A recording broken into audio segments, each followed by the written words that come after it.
In the last number of years, our keynote speaker has been Gil Troy, professor of history at McGill University and a research fellow at the Shalom Hartman Institute Engaging Israel program. Gil Troy is the author of many books, including Moynihan's Moment, America's Fight Against Zionism as Racism, as well as Why I'm a Zionist, Israel, Jewish Identity, and the Challenges of Today. Each year, Gil Troy brings us a fresh and inspiring message that both challenges us and encourages us to find ways to take our March of Living experience and make the world a better place for Israel, the Jewish people, and all humanity. I have no doubt he'll do the same this year. Professor Gil Troy.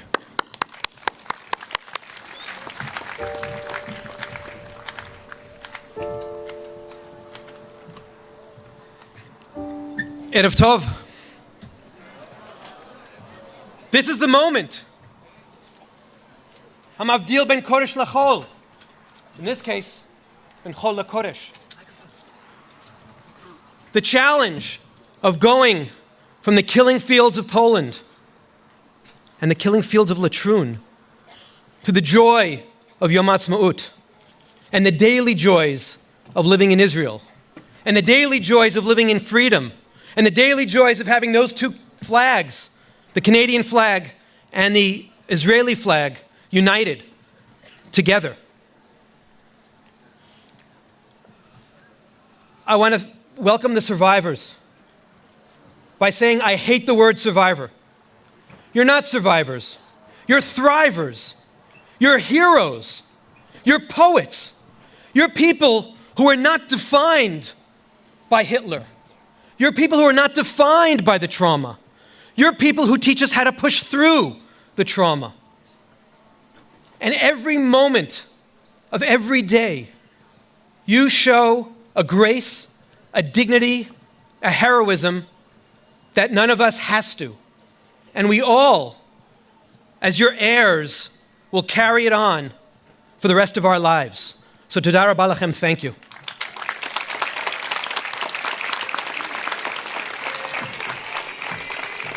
Tonight's a very special evening for me because I look at the Montrealers and I've known some of you since you played in my son Yoni's basement and yard when you were 5 and 6 and 7. And I look at all the Canadians and I thank you for coming. And I thank you for giving us the gift of your time and your openness for this experience. It's an amazing thing what you're doing.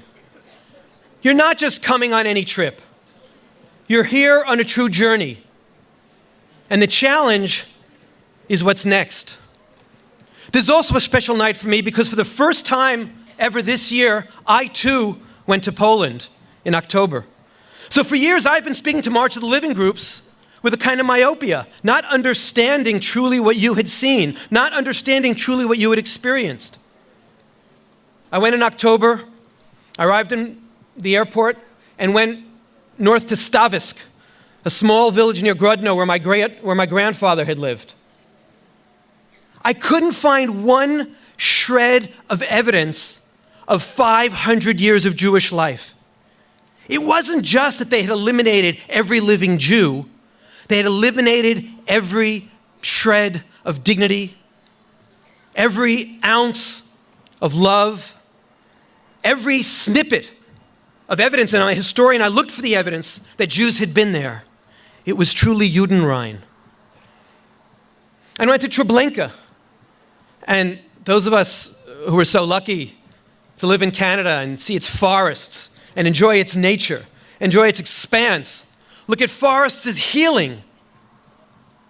The notion of killing fields in a forest is anomalous to us. And to see how big that killing area was, and then to see it again in Auschwitz, scarred my soul. And then we come here, and it's easy to get swept in to the narratives of war. It's easy to get overwhelmed by the trauma, and we have indeed paid a high price. We heard the story of just over here in Latrun, Ariel Sharon, almost dying in 1948. Let me add 2 little vignettes to that story. He wrote a letter to his parents the night before the battle, talking about some new recruits that had come to help them fight. They had strange names like Herschel and Yannick. They had come straight from the killing fields of Europe, straight from the boats. And he knew that some of them, as they were stripping off their street clothes and putting on the uniforms, would not live to see the next day. And most of them were slaughtered. But they died as free men. They died as Bnei Chorin. They died as thrivers, as heroes, not as survivors. And the only reason why Ariel Sharon survived, he'd been shot, as we heard twice, and he'd been left for dead. He had told his men, leave me, go on. And one 16-year-old, your age, one 16-year-old Yaakov said, I'm not leaving you. He'd been shot in the face. His jaw was hanging from his face. And the two of them together made it out of the killing fields of Latrun. And now, Latrun and this place is a symbol of joy, a symbol of renewal.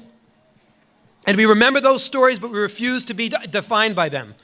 We note that in the most recent poll, 85% of Israelis emphasize how proud they are to be Israeli, how happy they are to be Israeli, how lucky they are, as we are, to live in the era of a common Jewish state and a Jewish commonwealth, and a free Jewish state and a democratic Jewish state.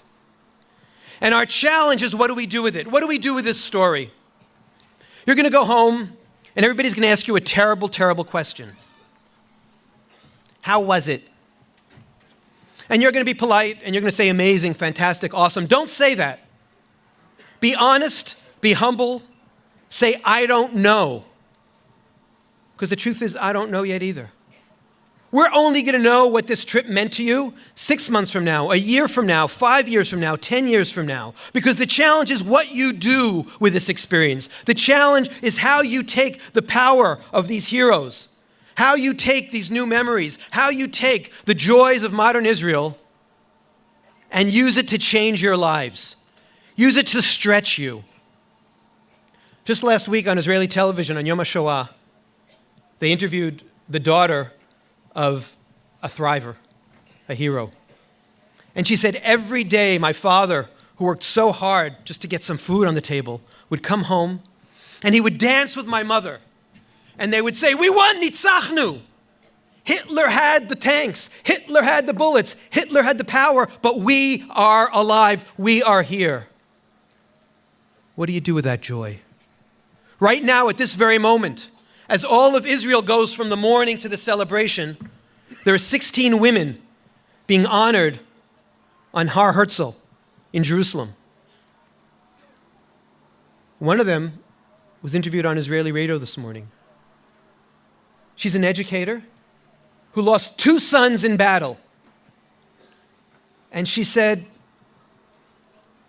when my sons died, I refused to ask lama, madua, why? I could have been sucked into that vortex of self-pity. Instead, she said, Hichlatti lamshich. I decided to continue. These heroes in the front have decided to continue. Now it's our job. Now it's your job. We pass on the torch to you. How are you going to do that? How are you going to take these ideas, these values, these experiences, and change your lives and change the world? Be better people.